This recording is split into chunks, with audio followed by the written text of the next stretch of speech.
any lesson when he insists that his call was perfect, that he did nothing wrong. You're not support Donald Trump. And of course, that will embolden Trump to imagine that he can do anything. I mean, he's already said that under Article 2, he has the power to do anything he likes. And I think this will simply confirm that view. And it's just pathetic to hear Senator Susan Collins and others suggest that somehow Donald Trump has learned his lesson when he is trying to make it very clear that he has not learned any lesson when always any lesson when he insists very clear that he has not learned any lesson when he's trying to make it very clear that he has not learned any lesson trying to make it very clear that he has not learned any lesson trying to make it very clear that he has not learned any lesson when he insists that his call was perfect, that he did nothing wrong. You're not hearing any of the contrition that you heard from Bill Clinton when he was impeached in 1999. Donald Trump has learned nothing, and he's not going to forgive anybody who has crossed them. So you now have a president who is in many ways stronger and more dangerous than ever. Exactly. Thank you so much. Thank you very much. Exactly.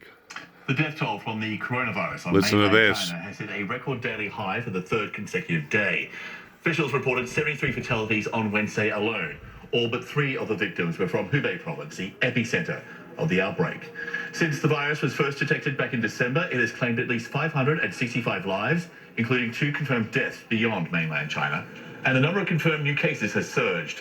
Health officials in China say 3,700 people were diagnosed with the virus just on Wednesday, pushing the number of confirmed cases in China to more than 28,000.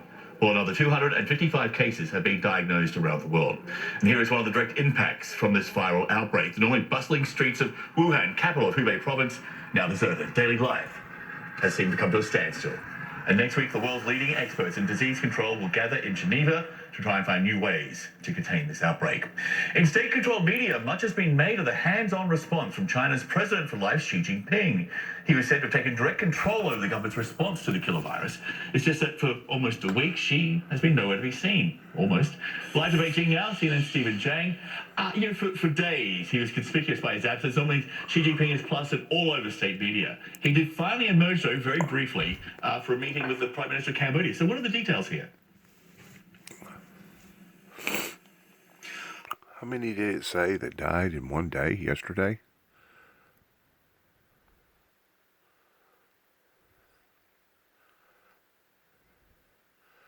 $73. The virus was first detected back in December. It has claimed at least 73 fatalities yesterday alone. 565 total deaths. 3,694 cases diagnosed on Wednesday alone. 65 lives, including 2 confirmed deaths beyond mainland China. And the number of confirmed new cases has surged. Health officials in China say 3,700 people were diagnosed with the virus just on Wednesday, pushing the number of confirmed cases in China to more than 28,000. 28,000 known cases.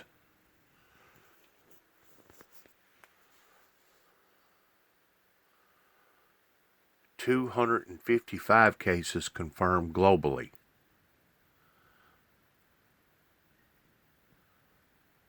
Should this not be alarming to people?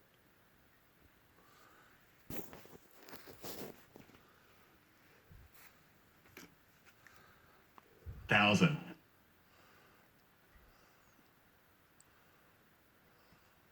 Disappeared from the public view. It was mentioned everywhere, even when his image was not. Every policy was formulated under his guidance. Every measure was implemented according to his instruction, and every senior official visiting the epicenter was entrusted by him. But still, the fact, as you mentioned, the people's leader, as he has been increasingly referred to, has not visited the epicenter 2 weeks after Wuhan was placed under a virtual lockdown is not lost on many people, both inside and outside of China.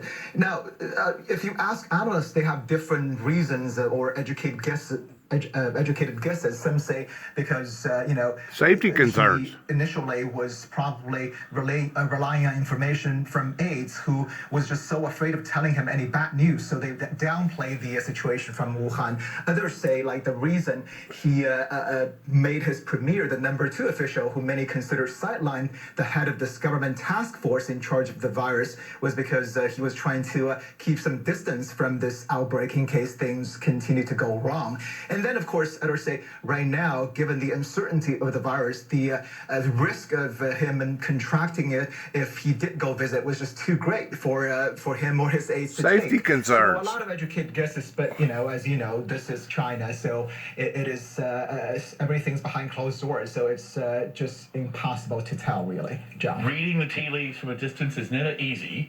We do it the best we can. At the same time, officials in Beijing have come up with this novel approach that more censorship of crucial information about this virus is a good idea.